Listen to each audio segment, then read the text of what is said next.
Aloha and happy Friday, everybody. Open eyes, open hearts, and open minds. That's going to be my motto today. That's what I'm telling myself for now. Things always change. Day three, this new podcast, trying it out. Told myself I'd do it every day up until my potential diagnosis meeting for my severe ADHD that I'm pretty sure that I have. And I've been having these revelations about the last few days. Anyone who's listening, no one has yet, but maybe someday somebody will find these and follow the path of breadcrumbs about what's going on. I just so much happening, so much crazy things, so many revelations. It's been a wild ride so far. I'm feeling really positive about it today. On my way to work right now, so I thought I'd chat with y'all a little bit. But something that hit me today, I had a therapy session, and one of the things that came up was it's of all the things that have been happening that I've been realizing the past couple of days about what this diagnosis could mean for me and reevaluating everything that's happened in my life. And again, going back to um, the way my mind is working right now, it's kind of tearing apart the last 20 some odd years of my life, which had been based around anxiety and everything else. And now it's rewiring it to fit into the mold of potential ADHD and what that could all mean for. Think of like a giant circuit board, right? You seen like the old Andy Griffith episodes or something like that. I'm dating myself by saying that shit, man. But it's like a wall of wires all plugged in, and that's how my brain's been. It's all been tangled together. Just everything's plugged in random spots, stuff like that. It's kind of a patchwork of things. They fit together. They work however they work, just to make things work. Now imagine they've all just been ripped out, and there's just a mess of wires on the floor. And so my brain is trying to untangle all those wires and now finally trying to find the appropriate outlets to plug them all into so they all work properly. And this is still all going off of, no diagnosis, no medication to even out my dopamine, anything like that. But it's weird because this is all happening in real time for me. It's almost like I have two brains right now. My brain is split in two, or two specific brains. I don't know. It's like a third party viewership right now. Um, it's like I'm sitting back outside my own mind, watching all of this happen, and going, okay, okay, that one there, that one there, this one there, maybe this one. You're doing that one wrong. No, no, no. Okay, and that's what it feels like. It's like I'm watching it. It's like an out of body experience, watching my brain rewire the history of my life, and I'm subjectively watching it. It's the weirdest sensation. It's exciting. It's really cool to watch. But it's what I realized today too is that how sad it has made me and frustrated. And what I mean by that is it's made me so mad and frustrated and sad about my life up to this point has been based around all these other assumptions about how my mind works. About I've created this identity of failure around myself uh, because of the way that my mind works, and always setting myself up for failure. That's how I operate. No matter what I do, it's going to end in failure. So, and I realize too, what I've also done in the past is that because I subconsciously think that everything I do is going to end up in failure, is that I will take on too much responsibility. I'll take on too many projects. I'll add too many things on top of things. I'll double book myself. I'll do all this shit on the front end because in while I'm doing it, I'm thinking, cool, I'm focused. I can do all this shit. This is exciting. This is new for me. I'm getting all those dopamine hits and everything. But subconsciously, what I'm not realizing at the time is it doesn't matter how much I do all of this on the front end. It's all going to fall apart on the back end anyways. I'm never going to follow through with it. So it doesn't matter how much shit I pile on top of each other in the beginning because I'm never going to see it through anyways. So none of it fucking matters. And what a horrible, horrible way to operate your whole life, right? Am I right? It's crazy. And it's so heartbreaking to think about that. And it makes me so sad to think that that's the way that I have wired myself to be all of this time. And it's just sad. And it makes me sad for other people who are having to go through this because it makes things so difficult just on a day-to-day basis. And what it does is what I'm realizing, I used the metaphor the other day. I feel like, it's like a Ferrari with a parking brake on. That's how I've been driving for the past 20 something years. I've been dragging my body along with everything that I'm doing. And everything I do is fighting the gears, it's fighting the transmission, it's fighting the engine, but I'm pulling it. I'm making it. I'm getting there, but I'm tearing everything up along the way slowly. And it's just going to fall apart eventually because I realize all of this, the way I've been operating, is not sustainable. And I think I finally hit a head with how unsustainable it is, and something snapped back in my mind saying, yo, man, you can't do this anymore. This is not going to end well for anybody or for you. It's got to stop. And I think the first thing I had to do was get sober in order to clear the path, to be able to see all this stuff. And now I'm seeing things in flashbacks, flash forwards all over the place. My poor son, man, has been dealing with the same shit most of his life, and he's only 10 years old. And I spent all these years dealing with my own shit and covering it up and not being able to understand what was happening. So how could I understand what was happening with him and help him? Now I'm trying to backtrack and unpack all my shit so I can help him so he doesn't have to grow up dealing with the same shit that I've had to deal with. Because I didn't realize how hard it was living the way I was living until I was able to look backwards and see how hard it was. And this is not, let me clarify, this is not me living in the past. This is not me dredging up my failures or things I've done or things I haven't lived up to. This is a subjective flashback of looking, okay, this is what happened. This is what I did. This is how I reacted. Because it does all come to me. It all comes down to me and how I react to things.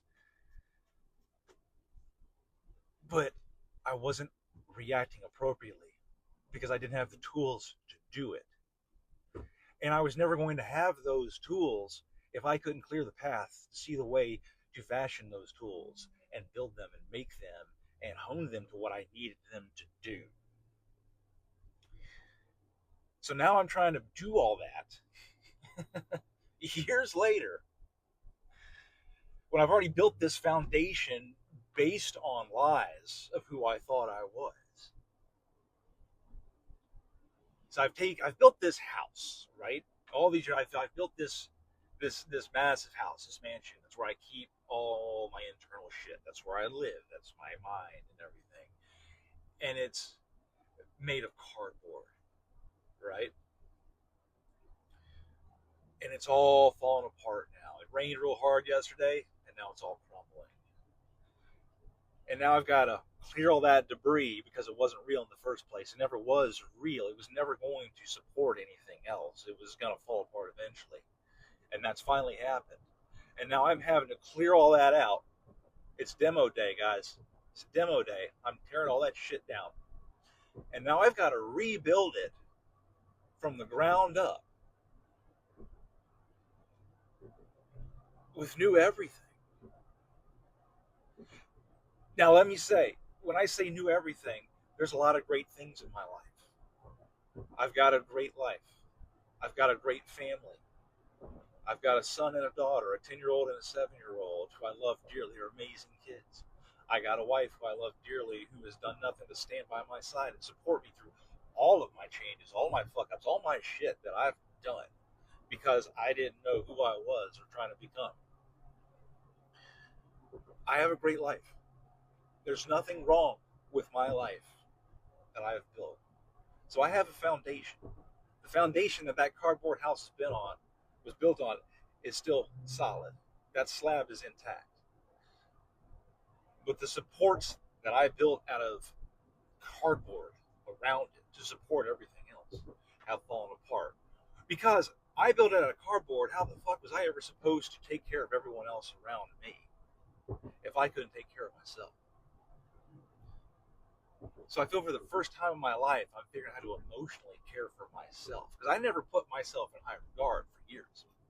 I never took much stock in taking care of myself. Yes, I've exercised, I eat well and everything.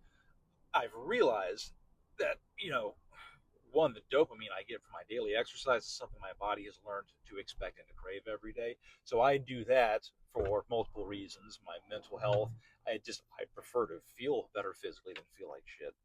I mean, even when I was drinking, I was still exercising, not nearly to the extent and the way that I do it now. It's more thorough, it's more full body, it's more holistic inside and out. When I was drinking, I smoked for 17 years, a pack and a half a day. I treated my body like shit, man. And I thought I'd do some push-ups and pull-ups and everything that evens it all out. Try and eat well when I can, but I'll just keep dumping all that shit into it. It doesn't work. It never worked. Never was gonna work. I quit smoking when my son was almost 2 years old. Um, Thank God I did that, man, because I knew that was killing me. Uh, I loved smoking. I just hated what it was doing to me. But it's that repetitive act, I need that dopamine again. I need that. That was my repetition. I'd go outside to have a cigarette. That was my church and everything. That was my break. That was my way to get away from people and the madness of it. I could just step out, smoke a butt for a minute, and everything would calm down. Take that out of the picture. Great. Move on to something else. That's part of addiction too, guys. You quit one beast, you kill one beast, you got to feed another. They talk about cross addiction in AA and things like that, but it's a real thing. You got to be careful about what you choose to feed after you quit one thing into another, because quitting one unhealthy habit doesn't mean the next thing you're going to take on is necessarily healthier. It's just in a different way. Again, it's a different beast you got to feed, because all those beasts are hungry. You start taking away more of them, you got to add something else that's either bigger or more back into it, right? Because that's what the addict mind does. It needs something to hyper focus on to give its attention to. Otherwise, you're going to look for self destructive things, because that's what I always did. If I ever got bored or got downtime or got my own mind, my first instinct was always to find a way to self-destruct. What's the worst path that I can go down to? And it wasn't malicious. It's not me thinking, oh, I'm gonna go hurt myself or anything like that. That's just in my nature, brother. That's how I've always been. I've always been self-destructive to an extent. It's not as I'm gonna go, you know, hurt anybody or hurt myself or anything. I mean, I was hurting myself, but not in a way where I'm intentionally going out to hurt myself. Usually it's only the guys having a good time. But good times run out. Eventually, let me say this: everything works until it doesn't work anymore. And those things that I was doing to fill those voids in my life, to self-medicate, to fix, to calm down the noise in my head that was always there, they stopped working a long time ago. The party was over. I just stuck around way too long to realize it. And so here we are today. Again, day 3 of this podcast, this impromptu project that I've taken on, that hopefully one day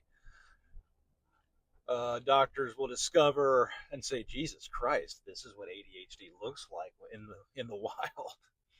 And maybe other people will find it, it'll help them out and be like, God damn it, you know what, I'm not alone. But again, I'm being positive, but it still makes me sad at the same time.